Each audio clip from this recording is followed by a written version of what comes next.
નમસ્કાર બાળ મિત્રો, કેમ છો?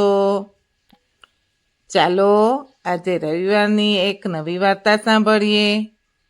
મોના એક શહેરમાં એના મમ્મી પપ્પા અને ભાઈ બહેન સાથે રહે.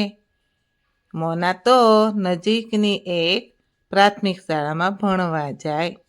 એને રમવું, ફરવું, નાચવું, ગાવું બહુ જ ગમે. એ તો શાળામાં પણ બહુ જ સારી રીતે રહેતી. કોઈ દિવસ એની કંઈ ફરિયાદ ન હતી. શિક્ષક જે શીખવે એ શાંતિથી શીખે. એ બધી સહેલીઓ સાથે હળી મળીને રહે અને રમે. મોના રોજ શાળાએથી ઘેર આવે એટલે હાથ પગ, મોં ધોઈ, કપડાં બદલે અને થોડો નાસ્તો કરી બહાર ગલીમાં આંટો મારવા જાય.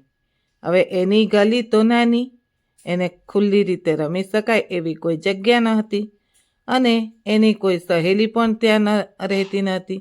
એટલે એને તો કંટાળો આવતો. એને ગમતું નહીં. થોડી વાર પછી ઘરે આવે. શિક્ષકે લેસન આપ્યું હોય એ કરે.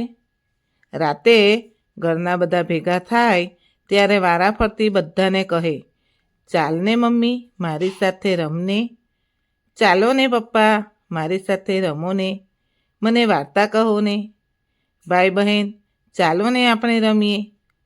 પણ કોઈ એની સાથે રમવા તૈયાર ના થાય કે કોઈ વાર્તા ના કહે.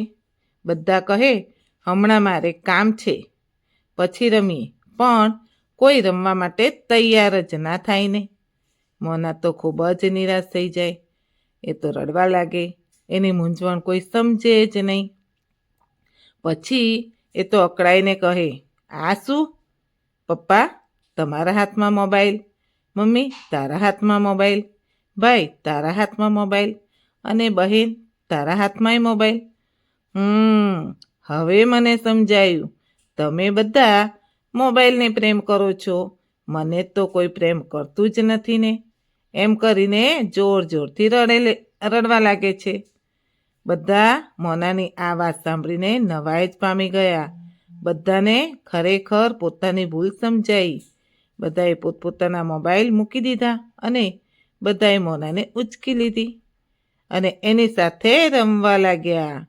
અને બધા એક સાથે બોલી ઉઠ્યા, આજથી અમે સંકલ્પ લઈએ છીએ કે રોજ રાત્રે અમે મોનાબેન સાથે 1 કલાક રમીશું અને રોજ એક વાર્તા કહીશું. હવે તો ખુશ ને મોનાબેન? મોના તો ખૂબ જ ખુશ થઈ ગઈ અને આનંદમાં આવીને નાચવા લાગી. તો જોયું ને બાળ મિત્રો, તમે પણ તમારા મમ્મી પપ્પાને કહેજો કે તમે મોબાઈલ મૂકી અમારી સાથે રમો અને અમને એક વાર્તા કહો. ચાલો આવજો. આવતા રવિવારે વાર્તા સાંભળવા માટે આવી જજો જલ્દી. ચાલો આવજો.